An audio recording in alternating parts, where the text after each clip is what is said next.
10వ తరగతిలో ఉత్తమ ప్రతిభ కనబర్చిన విద్యార్థులకు జూన్ 9న బిర్లా ఆడిటోరియంలో పురస్కారాలు ప్రదానోత్సవాన్ని నిర్వహిస్తున్నట్లు రాష్ట్ర వీరశైవ లింగాయత్ లింగబలిచ అధ్యక్షులు సంగమేశ్వర్ తెలిపారు. సోమాజిగూడ ప్రెస్ క్లబ్లో ఇందుకు సంబంధించిన కరపత్రాన్ని ఆవిష్కరించారు. ఈ సందర్భంగా యువజన విభాగం ఆధ్వర్యంలో ప్రతిభ పురస్కారాల ప్రధానోత్సవం నిర్వహించడం అభినందనీయమని అన్నారు. ఇలాంటి కార్యక్రమాలు విద్యార్థులకు మరింత ప్రోత్సాహాన్ని ఇస్తాయని అన్నారు. ఈ కార్యక్రమానికి ముఖ్య అతిథులుగా శాసనసభ స్పీకర్ ప్రసాద్ బాబును ఆహ్వానించినట్లు చెప్పారు. అందరికీ నమస్తే. నా పేరు భరత్ కుమార్. నేను రాష్ట్ర యువజన విభాగం అధ్యక్షునిగా ఉన్నాను. రాష్ట్ర వీరశైవ లింగాయత్ లింగబలిచ సంఘం ఏర్పడి ఇప్పటికి 10 సంవత్సరాలు అవుతుంది. ఈ 10 సంవత్సరంలో రాష్ట్ర సంఘం ఆధ్వర్యంలో వాళ్ళ ఆదేశానుసారం ప్రతి సంవత్సరం యువజన విభాగం మా కుల సంఘంలో రాష్ట్ర వీరశైవ లింగాయత్ లింగబలిచ సంఘంలో ఉన్నటువంటి విద్యార్థులు ఎవరైతే 10వ తరగతిలో అత్యుత్తమ ప్రదర్శన కనబర్చినారో వారికి ప్రతి ఏటా రాష్ట్ర నడిబొడ్డున విశిష్ట అతిథులతో మరియు రాష్ట్ర పెద్దలతో వారికి ఒక చిరు సత్కారం అనేది నిర్వహించడం జరుగుతుంది ఆనవాయితీగా. ఈసారి కూడా 2024 సంవత్సరంలో మెరిట్ స్టడీ సాధించినటువంటి స్టూడెంట్స్కి ప్రతిభా పురస్కారాలు జూన్ 9వ తారీఖు బిర్లా ప్లానిటోరియంలో నిర్ణయించడం జరిగింది.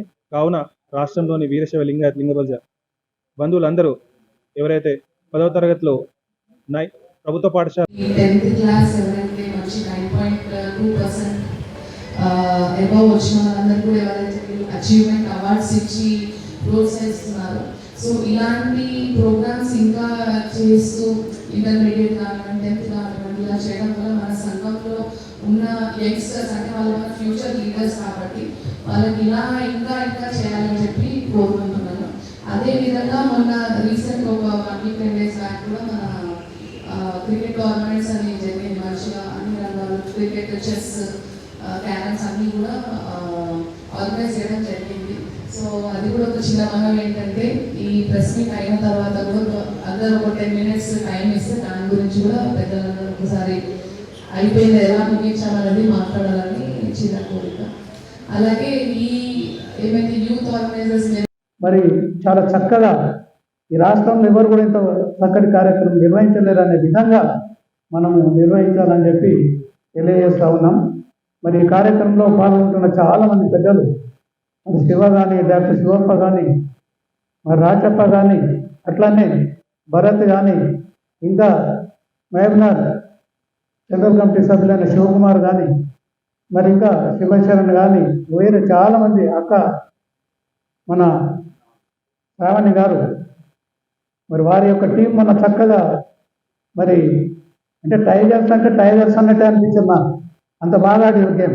నిజంగా ప్రెస్ సోదరులు ఇన్వైట్ చేయాలి. ఎందుకంటే ఇక్కడ ప్రెస్ సోదరులు ఏ కార్యక్రమమైనా ప్రింట్ మీడియా కానీ మరి అట్లానే మన ప్రెస్ సోదరులు కానీ కార్యక్రమాన్ని ఇన్వైట్ చేసి రాష్ట్రం అంతా కూడా ఈ కార్యక్రమం చేస్తున్నది మనకు కనీసం మనకు ఒక సంతోషం ఏంటంటే మనం నిర్వహిస్తున్న కార్యక్రమం అందరికి తెలియాలి. మరి మల్లికార్జునప్ప గారు ఈరోజు రాలేదు కానీ వాళ్ళకి వేరే కార్యక్రమాలనే రాలేదు కాబట్టి వారు చక్కగా ఎంతోమంది చాలా నిష్ణాతులు ఈ కార్యక్రమంలో పాల్గొంటూ ఉన్నారు. వాళ్ళు అన్ని రకాలుగా మన అంటే 3 రకాలుగా వాళ్ళని ప్రోత్సహించి ప్రభుత్వ పరంగా 10 సంవత్సరాలు ఎన్నో కార్యక్రమాలు నిర్వహించినాం. గతంలో ఉన్న ప్రభుత్వం కానీ ఇప్పుడున్న ప్రభుత్వం కానీ ఇప్పుడున్న ప్రభుత్వానికి మేము కృతజ్ఞత తెలియజేస్తూ ఉన్నాం. మొన్ననే మా సంఘానికి ఒక కార్పొరేషన్ ఫైనాన్స్ కార్పొరేషన్ మంజూరు చేసినాం. ఈ కాంగ్రెస్ ప్రభుత్వం వచ్చినారు. గతంలో కూడా టీఆర్ఎస్ గవర్నమెంట్లో కేసీఆర్ గారు కూడా మా ట్యాంక్ బండ్ పైన విగ్రహం పెట్టడం కానీ మరి బసవేశ్వరుని అఫీషియల్గా ఆ రోజు ఆ జయంతిని అఫీషియల్గా ప్రకటించడం కానీ అట్లనే బసవ భవన్ 10 కోట్లు ఇవ్వడం కానీ చాలా చేసినాం. వీళ్ళు కూడా ఇప్పుడున్న గవర్నమెంట్ కూడా చాలా పెద్ద కార్యక్రమం అది. ఒక కార్పొరేషన్ ఫైనాన్స్ కార్పొరేషన్ ద్వారా ఈ సంఘంలో ఈ రాష్ట్రంలో 45 లక్షల జనాభా ఉంది. వారికి తప్పకుండా ప్రతి ఒక్కరికి ఏదో రకంగా 10 నుంచి 20 లక్షలు వాళ్ళకి లోన్స్ దొరికే అవకాశం ఉంటుంది. 80% సబ్సిడీ ఉంటుంది.